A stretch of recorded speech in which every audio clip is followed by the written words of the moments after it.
Hi, good evening. Thanks for being with us on Business Live. Coming up tonight, founder of Collapsed Capital Bank, William Atu-Essien, reportedly negotiating with the Attorney General to have some of the charges brought against him dropped. Also coming up, Aviation Ministry debunks reports claiming it diverted a contract earlier awarded to LCB Worldwide for the disinfection of the country's airports. And what strategies should small businesses adopt to survive the impact of the COVID-19 pandemic? We'll get some perspective from country manager of NPACT. Thanks for being with us once again. My name is Darryl Kwao. Details right after this break.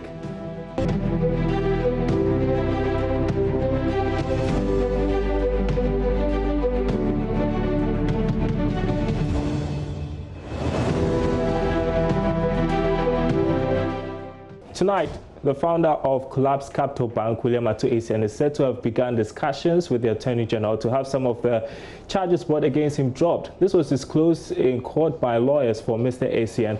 Court correspondent Joseph ACKAH monitored that for us. He joins me with more from what happened in court today. Joseph, will come to what charges Mr. Essien wants dropped. First, though, recap for us how we got here. And so if you recall, Capital Bank was one of the very first financial institutions that were collapsed by the BOG. The point had been made that there were individuals who were at the helm of managing these banks who conducted themselves in ways that led to the collapse of these banks. And concerns were raised particularly about liquidity support. This is money that the Bank of Ghana had offered to the financial institutions to help keep them afloat. And the point was made that they didn't manage the funds in a manner that was very resourceful, and so they ended up expending those monies that they were supposed to use to turn around the bank in ways that were not the very best. And so there were various reports that were issued. Famous among them was the Boldest report, and the situation related to Capital Bank. The issues were raised about the fact that people who are been connected to the collapse of this particular bank should be punished. And so Mr. Atu-Essien and a host of other individuals who had held various positions either at Capital Bank or at institutions that had traded at one point or the other with Capital Bank were put before the courts and slapped with many charges, some including money laundering, stealing, among others. And so this was one of the very first banks that collapsed, and this was one of the very first cases that was filed relating to the collapse of the banks and the quest by the state to ensure that they punish individuals who contributed to the collapse of the bank. So that is by way of a brief background to this particular matter. And so now he is negotiating for some charges to be dropped? Yes, and so specifically the amount involved has to do with the sum of 27.5 million cedis, which according to the Boldest report was money that he had obtained from the BOG that he was supposed to use for business promotion. It's the money that the Boldest report had famously said was carried in a jute bag by Mr. Essien and distributed to some individuals. Now, his lawyers are coming under Section 35 of the Court Act, and Section 35 of the Court Act allows an accused person who has been charged to offer to the state an opportunity for him to refund some monies that he has benefited from the alleged crime. It involves an admission that indeed I did commit the crime, and once you make that proposal to the state has the option of accepting, and once the state accepts it, a guilty plea will be entered on your behalf, and you are offered a lifeline to refund those monies with the hope that that will truncate the prosecution against you, and that will end the matter for you, because the intention behind the premise of that particular regulation is to the effect that why waste our time to go through a long prosecutorial process if we have the option of obtaining the funds from you. And so a member of Mr. Essien's legal team, Aboagye-Wiafe Bonsu, informed the court that so far they have actually paid an amount of 1.4 million cedis out of the 27.5 million cedis to the state. He asked for an adjournment because he says they are still engaged in the deliberations with the Attorney General's office, and so they asked for more time, hoping that they will be able to come to some consensus for work or some agreement to be fashioned related to the refund of that money. And once that is cleared out of the way, it will end the matter for Mr. Essien. And so we've not got any response from the Attorney General's office, do we? The response we have so far is from a Chief State Attorney, Mariana Appiah-Opong.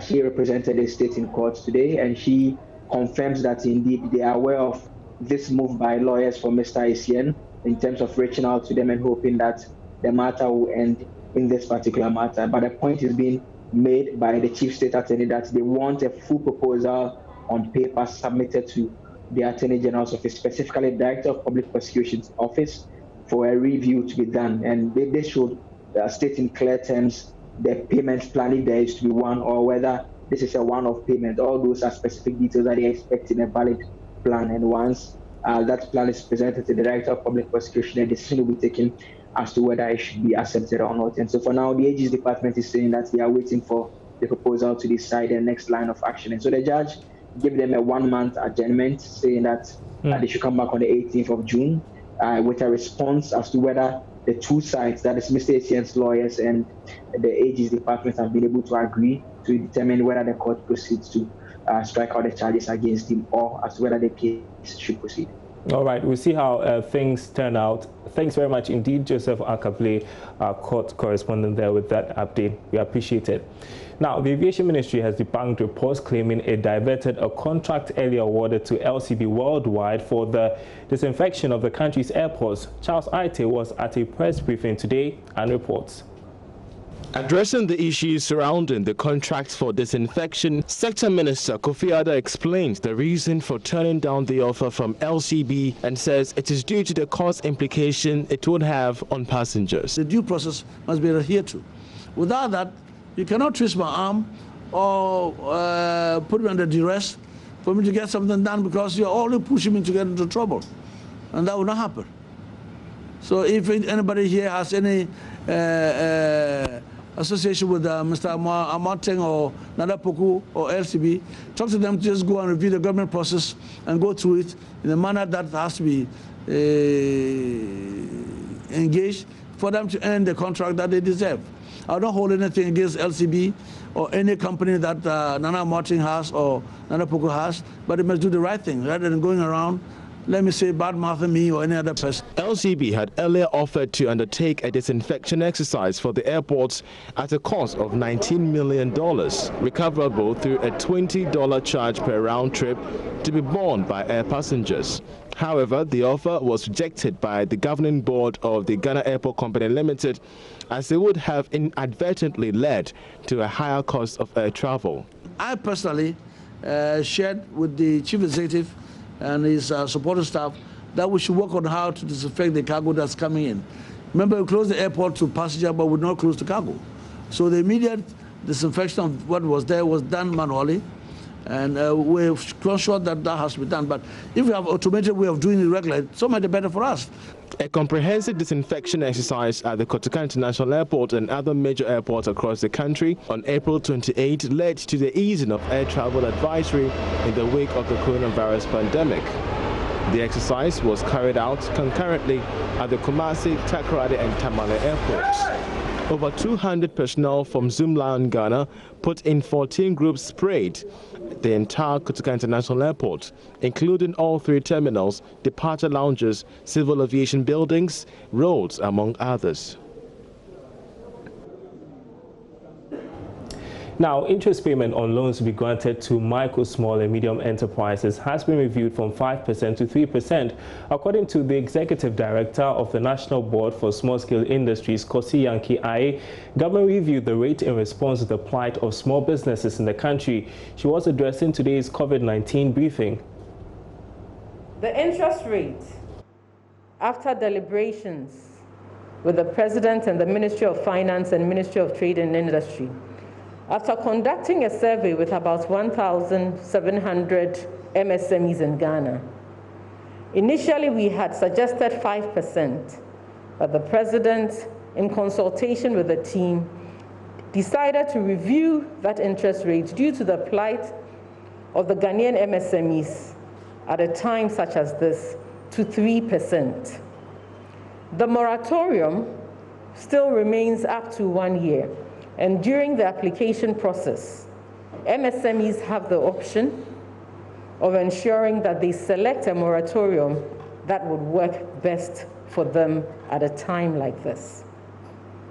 The term of the loan remains between the range of 2 to 3 years.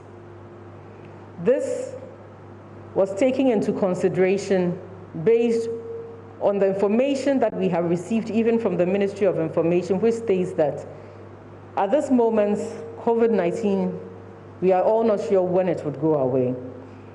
But we are also given the option for MSMEs to be able to hold their businesses and support their employees at a time such as this.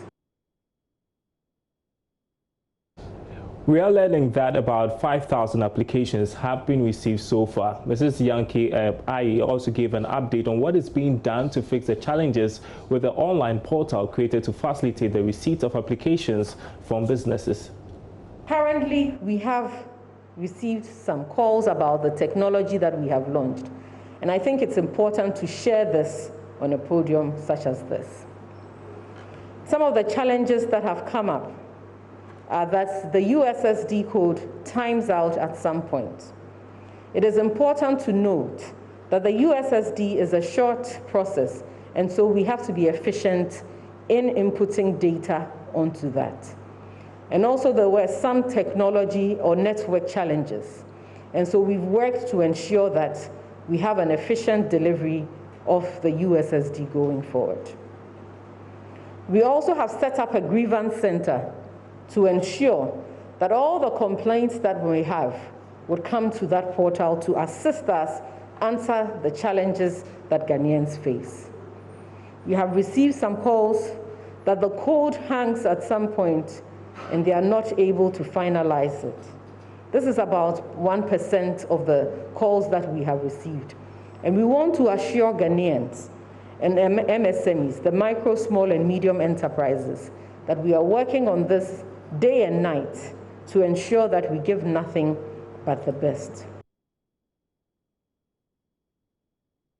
Well, so the truth is that not every small business will benefit from this stimulus package. So how do entrepreneurs cope? What strategies can they adopt? Earlier, I spoke with ERNEST ARMAH, who is country manager for Impact, a German-based accelerator.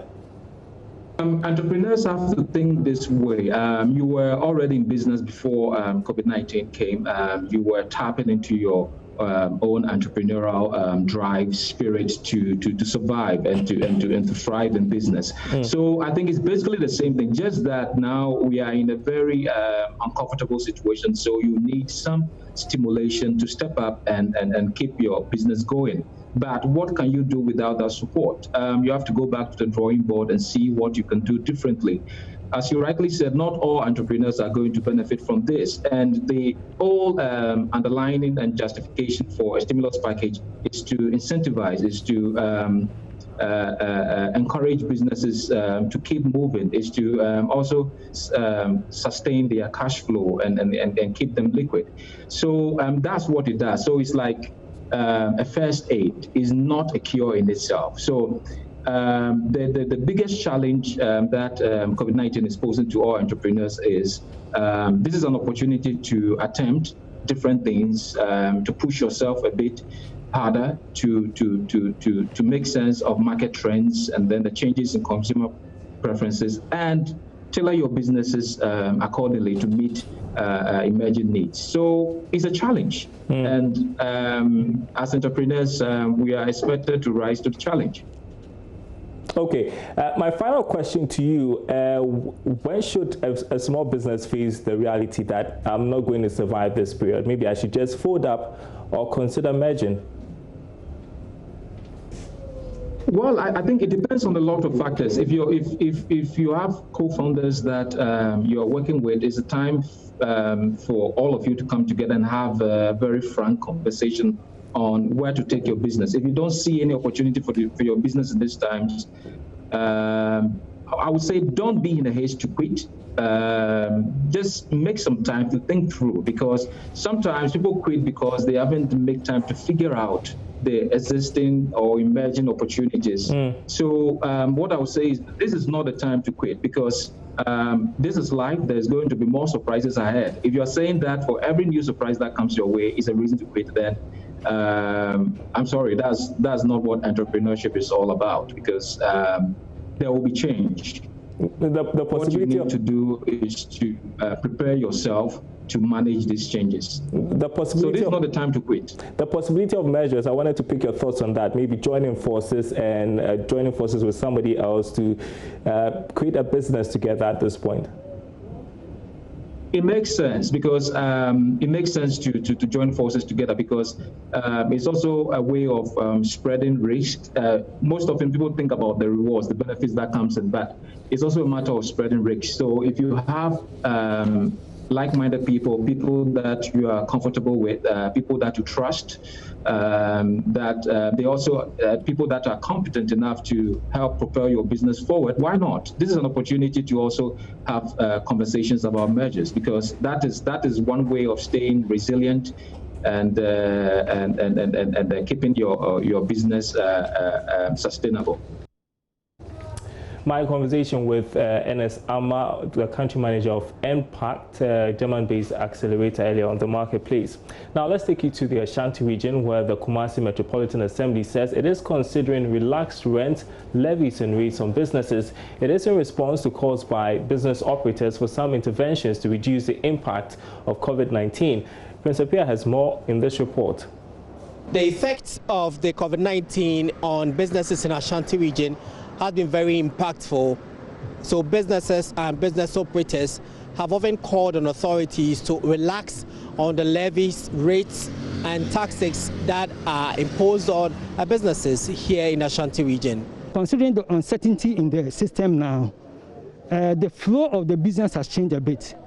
Those who used to supply on credit, because of the uncertainty, nobody knows what's going to happen. They are all demanding on cash. All of a sudden, you have to buy on cash. Buying on cash also puts some kind of cash constraint on us because it's something that we didn't prepare for. Going to the bank too is a problem. The bank also sees it as a big challenge. So we are praying that if the government can come in and give us some kind of relief in the form of a soft loan, any other fund that the government can just come in for us to have some kind of relief to operate. We hear there are stimulus packages. What are you also doing locally since you operate within this space? Some of them have their business not well formalized. So we are trying to formalize their businesses to make sure that anything that's going to happen, they are going to have a benefit of what the intervention that the government is bringing on board. This came to fore when the Ashanti Business Owners Association donated 40,000 Ghana cedis together with some PPEs to the Kumasi Metro Health Directorate and the Kumasi Metro Assembly. Leadership of the Kumasi Metropolitan Assembly say they've been in contact discussions with business operators in the region and they might consider it. We've been speaking to the coordinating director of the KMA. To look at maybe easing the payment of rent and other taxes to us.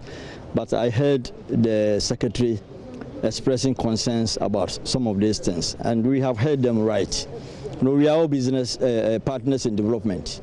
We have been having a series of meetings with them, yes, and so it means that we need to sit down and discuss their concerns and see how best as an assembly we can also, you know, do something to ensure that the environment for business becomes something conducive for them, so that what they are contributing to us as an assembly, they will be able to discharge those responsibilities.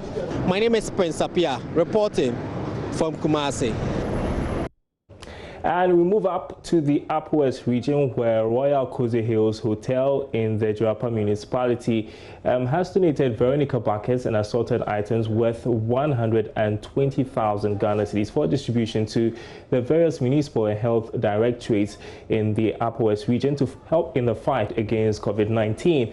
JoyNews' Upper West correspondent Rafiq Salam has more. Dr. Binsali noted that though the country to a large extent has been successful in containing the spread of the coronavirus, the major tax on hand now is the stigma attached to persons who recovered from the disease. He said lots of people who recovered from the disease are now being stigmatized by some members of the community for being infected with a disease they have no control of. Dr. Binsali said stigmatization is therefore a threat to the success of the fight against the COVID-19 pandemic, urging for all soldiers to be behind the wheel to ensure that it is completely defeated. It is not through any fault of those who have contracted the disease It is sheer providence. So let us continue to sensitize the Ghanaian public so that people who are suspected to have contracted the disease or the patients themselves, we need to show them love and affection. If we do that, it will go a long way to assist us in the fight against COVID-19. The Upper West Regional Minister thanked Royal KOSI Hills Hotel, popularly known as Jiruba Dubai, for coming to the aid of the region with a donation of 160 veridical buckets and stands, hand sanitizers, and liquid soaps, which are of different sizes. The rest are 96 jumbo-sized tissue paper rolls, pull-up banners, posters, and flyers. Project engineer of Royal KOSI Hills Hotel, Charles Jemina, donated the items valued at 120,000 Ghana cedis on behalf of the Chief Executive Officer of the multi-million-dollar Hotel Safari Project, Eric Johnson. We have posters and then flyers too. We have a lot of about 10,000 flyers that you can distribute around. And then there are banners too that we put in enclosed areas to educate people. So in this regard, I would like to urge everyone here and then the general public to adhere to the preventive measures, the preventive things that we are bringing. And then what has been said, every information that you have about preventive, it's better to prevent than to cure, so that we will, at the end of the day, come and have a virus-free region. Reporting for JoyNews, Rafiq Salam. Wow. And finally tonight, some food matters. The Chamber of Agribusiness Ghana is calling on government to make use of modern technology to avert increasing post-harvest losses. Now, according to the Chief Executive, Anthony Morrison, some foodstuff do not make it to the market largely due to poor roads. This, he believes, has contributed to the increase in food prices. Technology is very essential, and post-harvest technology is not only mitigating effects on the economic scale, but also it helps in food security on a broader large scale. For instance, if government can devise a way, or there are technologies that can store yam for 2 years, okay? Times that we do not have enough yam, they can release this on the market for us to eat. And you understand that times that we do not have market, prices jump more than 30 to 40%.